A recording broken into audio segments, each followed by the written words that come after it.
Global warming అని చెప్పేసి పెరిగిపోతుంది. మంచు కొండలు కరిగిపోతున్నాయి అండ్ ఎడారుల్లో వర్షాలు వస్తూ ఉన్నాయి. ఎడారుల్లో బోర్లు వేస్తుంటే ఒక నదిలాగా పారిపోతుంది. ఇవన్నీ కూడా శుభ సూచకాలు అయితే ఏం కాదండి. ఎడారిలో వాటర్ రావడం అనేది అయితే మంచిదని చెప్పేసి చాలామంది అనుకుంటూ ఉంటారు. అండ్ మంచు కొండలు కరగడం వల్ల నదుల్లో మంచి వాటర్ అని చెప్పేసి వస్తుందని చెప్పేసి అయితే చాలామంది అనుకుంటూ ఉంటారు. అండ్ చాలామంది గ్లేషియర్స్ కరగడం వల్ల అది మంచిదే కదా అని చెప్పేసి అయితే అనుకుంటూ ఉంటారు. అండ్ ఇది గ్లోబల్ వార్మింగ్ ఎక్కువ అయింది అని చెప్పేసి అయితే దీన్ని బట్టి మనమైతే అంటే మనకు జ్వరం వచ్చే ముందు బాడీ పెయిన్స్ అవి ఇవి మనకి ఎలాగైతే చూపిస్తాయో, గ్లోబల్ వార్మింగ్ అనేది ఎక్కువ అవుతున్నప్పుడు కూడా ఎర్త్ నుంచి మనకు వచ్చే సిమ్టమ్స్ అని చెప్పేసి అయితే అర్థం చేసుకోవచ్చండి.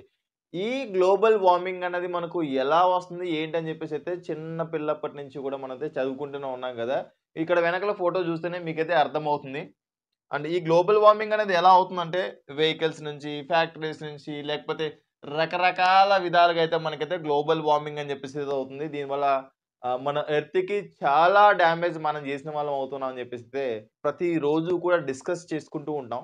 అండ్ ఈ వీడియోనైతే మీరు చివరి వరకు చూడండి. మీకు ఒక క్లారిటీ ఇచ్చే ప్రయత్నం అని చెప్పేసి చేస్తాను. చాలామంది ఎకో లవర్స్ అంటే నాలాగా పర్యావరణాన్ని ఎవరైతే లవ్ చేస్తారో అంటే ప్రేమిస్తారో వారు ఏం చేస్తుంటారంటే ఈవీ వెహికల్స్‌కెళ్ళిపోయి ఇలాంటి గ్లోబల్ వార్మింగ్ వల్ల నేనైతే భూమిని ఎట్టి పరిస్థితిలో పాడు చెయ్యను అని చెప్పేసేసి ఈవీ వెహికల్స్‌కెళ్తూ ఉంటారు. నిజంగా ఈవీ వెహికల్స్ అని చెప్పేసేసి గ్రీన్ స్టిక్కర్ ఏసుకొని తిరుగుతున్నాయి కదా! గ్రీన్ వెహికల్స్ అని చెప్పేసి ఇవి నిజంగా కరెక్టేనా? ఈవీ వెహికల్స్ గ్రీన్ స్టిక్కర్ అని చెప్పేసి వేసుకోవడానికి వాటికి ఆ అర్హత ఉందా? లేదా? అన్న దాని గురించి అయితే మీకు ఒక క్లారిటీ ఇచ్చే ప్రయత్నం అని చెప్పేసి చేస్తానండి. అండ్ మన ఇండియాలో 2030కెల్లా కూడా 30% ఈవీ వెహికల్స్ రావాలి అని చెప్పేసి అయితే మన ఇండియన్ గవర్నమెంట్ కూడా ఇంత ఫోర్స్ ఎందుకు చేస్తుంది? దీంతో పాటు కూడా లైక్ ఎన్నో సబ్సిడీలు అని చెప్పేసి ఇస్తున్నారు. లైక్ జీఎస్టీ తగ్గించేస్తున్నారు. మిగతా వాటిపైన అన్నింటిపైన జీఎస్టీ పెంచుతున్నారు. అండ్ దీనిపైన జీఎస్టీ తగ్గిస్తున్నారు. అట్ ది సేమ్ టైమ్ ఏదైతే రోడ్ ట్యాక్స్ అన్నది ఉందో రోడ్ ట్యాక్స్ అన్నది కూడా వేవ్ చేసేస్తున్నారు. అంటే ఇంత ప్రేమ నిజంగా పర్యావరణాన్ని కాపాడడానికేనా? లేకపోతే దీని వెనక ఏమైనా రహస్యం దాగి ఉందా? అన్న దాని గురించి అయితే మనం ఒక్కసారి డిస్కస్ చేసుకున్నట్టయితే గనక first thing EV vehicle versus IC engines. Internal combustion engines. అంటే ఇందులో మనకు హైడ్రోకార్బన్ ఫ్యూయల్‌ని అయితే మనం అందులో యూజ్ చేస్తాం. Hydrocarbon fuel in the sense petrol, diesel, CNG, LPG వీటిని యూజ్ చేసే వాటిని వచ్చేసేసి హైడ్రోకార్బన్ ఫ్యూయల్ ఐసీ ఇంజిన్స్ అని చెప్పేసి అయితే మనం అంటూ ఉంటాం. అండ్ ఈవీ వెహికల్ అనేది ఏంటి అంటే అందులో మనం ఒక బ్యాటరీని అయితే ఇన్‌స్టాల్ చేస్తాం. బ్యాటరీని చార్జ్ చేస్తూ వెహికల్ అని చెప్పేసి అయితే మనం యూజ్ చేసుకోవడం అని చెప్పేసి జరుగుతూ ఉంటుంది. ఈవీ వెహికల్‌ని తయారు చేయడానికి మనకు ఇక్కడ ఏదైతే రిలీజ్ అవుతున్న ఏదైతే పొల్యూషనో అది ఇది అని చెప్పేసి అయితే మనం మాట్లాడుకుంటున్నాం కదా! దాదాపుగా 48% నార్మల్ వెహికల్ కంటే కూడా ఎక్కువ ఈవీ వెహికల్‌ని తయారు చేయడంలోనే CO2 అని చెప్పేసి రిలీజ్ అవుతుందని చెప్పేసి మీకు ఆ విషయం తెలుసా? ఐసీ ఇంజిన్ వెహికల్స్ అంటే లైక్ ఇప్పుడు మనం ఏవైతే యూజ్ చేస్తున్న డీజిల్, పెట్రోల్ ఇంజిన్స్ తయారు చేయడానికి 26% అయితే అదే ఒక్క ఎలక్ట్రిక్ వెహికల్‌ని తయారు చేయడానికి 48% అని చెప్పేసి అయితే CO2 రిలీజ్ అవుతుందండి. అంటే 8 సంవత్సరాలు ఆ వెహికల్‌ని వాడితేనే ఇక్కడ మనకు తయారీ రంగంలో ఎక్కువగా రిలీజ్ అయిన CO2ని మనం అక్కడ బ్యాలెన్స్ చేయగలుగుతూ ఉన్నాం. అంటే ఇప్పుడు మన ఇండియాలో దీనికి సంబంధించిన ప్రొడక్షన్ అని చెప్పేసి అయితే టాటా అవ్వచ్చు, మహేంద్ర అవ్వచ్చు, ఇంక్లూడింగ్ మారుతి సుజుకి ఇంతవరకు అయితే ఒక ఎలక్ట్రిక్ వెహికల్‌ని కూడా తీసుకురాలేదు కదా! ఎలక్ట్రిక్ వెహికల్స్ కూడా తీసుకురావడానికి అని చెప్పేసి అయితే మారుతి సుజుకి కూడా ట్రై చేస్తుంది. దీంతో పాటు కూడా హైబ్రిడ్ వెహికల్స్‌కి ఎక్కువ ప్రోత్సాహకాలని చెప్పేసి అయితే మన ఇండియన్ గవర్నమెంట్ అని చెప్పేసి ఇస్తుంది. దానికంటే ముందుగా మనం ఒక్కసారి చిన్న డిస్కషన్ అని చెప్పేసి తీసుకున్నట్టయితే గనక ఒక బ్యాటరీ ఇప్పుడు మనం యూజ్ చేస్తున్న బ్యాటరీ వచ్చేసేసి లిథియం అయాన్ బ్యాటరీ అండి. లిథియం, నికెల్, కోబాల్ట్ దీంతో పాటు మ్యాంగనీస్. అంటే ఇవి 4 కలిపితే గనక మనం ఒక బ్యాటరీని తయారు చేయగలుగుతాం. లిథియం అయాన్ అని చెప్పేసేసి లిథియం ఏదైతే ఉందో లిథియం యానోడ్ అండ్ కాథోడ్‌గా అయితే మనకు యూజ్ అవుతాయి.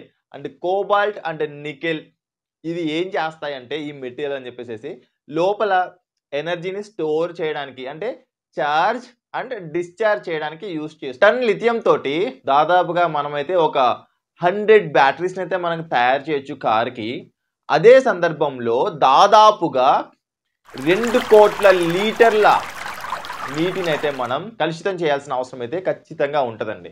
దాన్ని మనం కలుషితం చేయకుండా ఎట్టి పరిస్థితుల్లో కూడా బ్యాటరీని తయారు చేయడానికైతే వీలు అవ్వదన్న విషయాన్ని అయితే మీరు గుర్తుపెట్టుకోండి.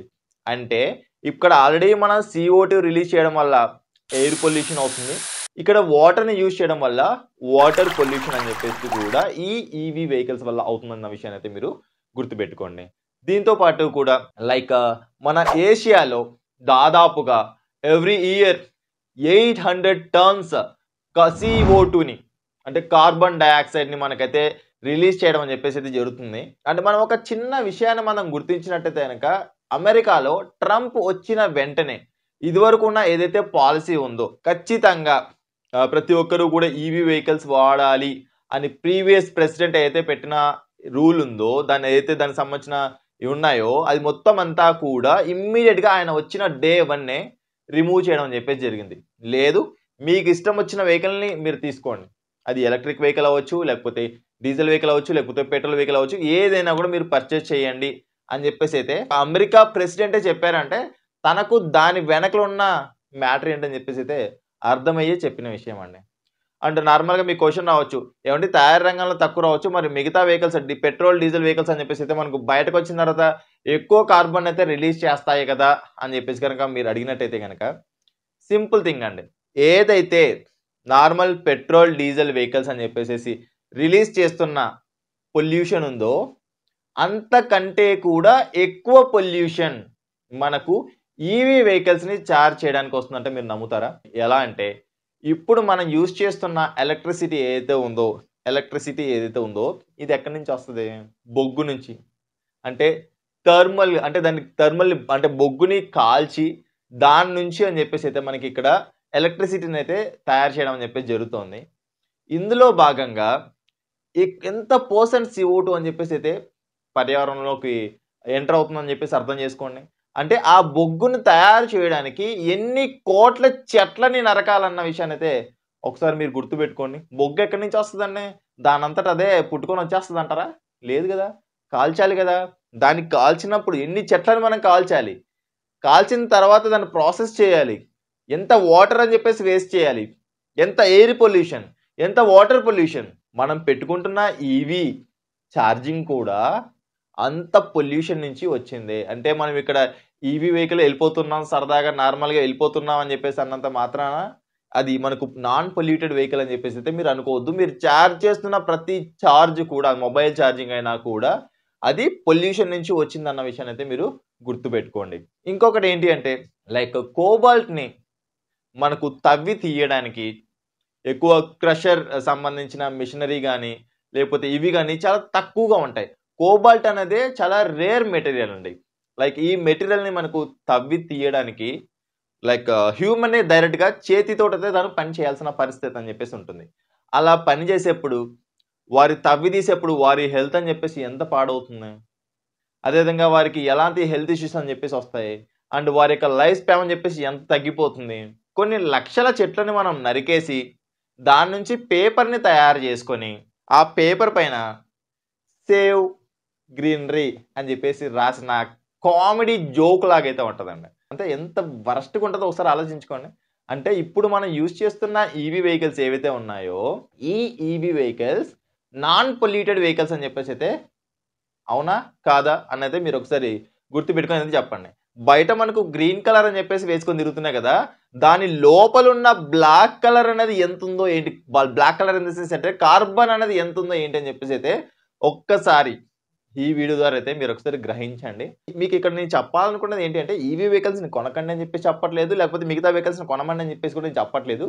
దీని గురించి మీకు ఒక అవగాహన మాత్రం మీకు క్రియేట్ చేస్తున్నానండి. అంటే EV vehicles non polluted vehicles, మిగతా వెహికల్స్ పొల్యూటెడ్ వెహికల్స్ అని చెప్పేసి అంటుంటారు కదా, దాని గురించి మీకు కూడా ఒక అవగాహన అని చెప్పేసి వచ్చింది అనుకోండి, ఒక చిన్న విషయం తెలుసుకున్న వాళ్ళు అవుతారు కదా. మన ఇండియాలో మన కార్లకు సంబంధించి బ్యాటరీ తయారీ రంగం సంబంధించిన ఎటువంటి సంస్థలు కూడా లేవు, ఫ్యాక్టరీస్ కూడా.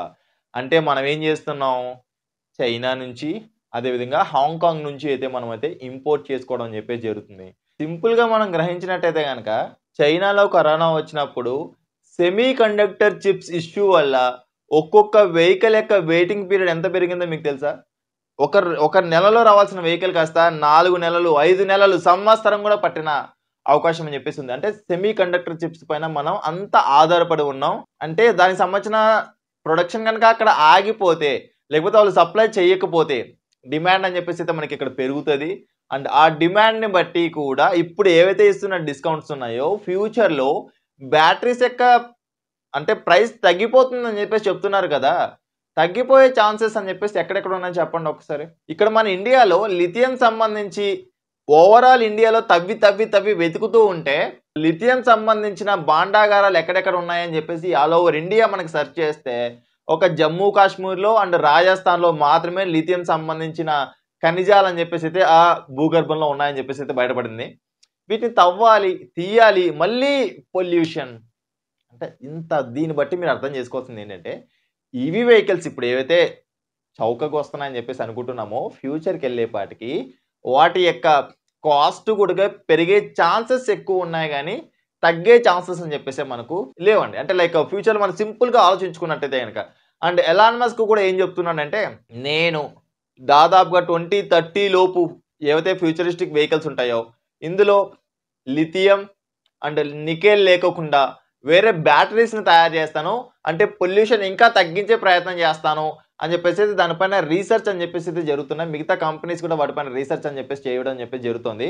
అండ్ వీటితో పాటు కూడా మీకు ఎండ్ ఆఫ్ ది డే ఒక చిన్న క్లారిటీ అని క్వెషన్ మార్క్ అని చెప్పేసి అయితే రావచ్చు. బ్రదర్ ఇన్ని చెప్తున్నావు కదా! ఇన్ని బ్యాటరీస్ తయారవుతున్నాయి కదా! వాటిని మళ్ళీ రీసైకిల్ చేయొచ్చు కదా! అని చెప్పేసి మీరు నన్ను అడిగినట్టయితే గనక దానికోసం ఎంతో రీసెర్చ్ చేయాలి, ఎంతో ఇన్వెస్ట్ చేయాలి, ఎంతో ఆర్&డి చేయాలి. ఇది కూడా దానిపైన ఖర్చే కాబట్టి ఇప్పుడు మెజారిటీ ఆఫ్ కంపెనీస్ అని చెప్పేసి అయితే ఏం చేస్తున్నాయంటే మనకు ఓన్లీ బ్యాటరీస్‌ని తయారు చేస్తున్నాయి, పంపిస్తున్నాయి. మిగతా బ్యాటరీస్ ఏవైతే పాడైన బ్యాటరీస్ ఉన్నాయో వాటిని తీసుకెళ్ళేసి డస్ట్‌బిన్‌లో పడేస్తున్నాయి. డస్ట్‌బిన్ ఇన్ ద సెన్స్ భూగర్భంలో మళ్ళీ పడేస్తున్నాయి. అక్కడ కూడా మనకు పొల్యూషన్. సో దట్ ఈ వీడియో చూసిన తర్వాత నిజంగా ఈవీ వెహికల్స్ అని చెప్పేసి నాన్ పొల్యూటెడ్ వెహికల్సా? గ్రీన్ కలర్ వేసుకోవడానికి వాటికి నిజంగా ఆ అర్హత అని చెప్పేసి ఉందా? లైక్ వెనకాల ఏవైతే గ్రీన్ నంబర్ ప్లేట్ ఏసుకొని తిరుగుతున్నాయో వాటికి నిజంగా గ్రీన్ నంబర్ ప్లేట్ ఏసుకోవడానికి ఆ అర్హత ఉందా? ఏంటి అని చెప్పేసి అయితే మీరు కింద కామెంట్ సెక్షన్‌లో అయితే కామెంట్ చేయండి.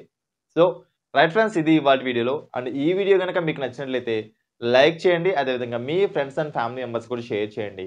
Thanks for watching. By by. Seat belt ధరించండి, హెల్మెట్ ధరించండి, సురక్షితంగా ప్రయాణించండి. అంబులెన్స్‌కి దారి ఇవ్వడం మాత్రం మర్చిపోవద్దు. Please don't drunk and drive. బోలో భారత్ మాతాకి.